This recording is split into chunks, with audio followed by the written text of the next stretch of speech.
কেমন করে ঘুমাও তুমি ফজর করে কাজা,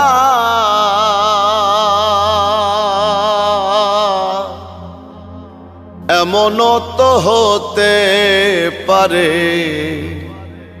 জোহরে জানাজা তোমার, এমনও তো হতে পারে জোহরে জানাজা।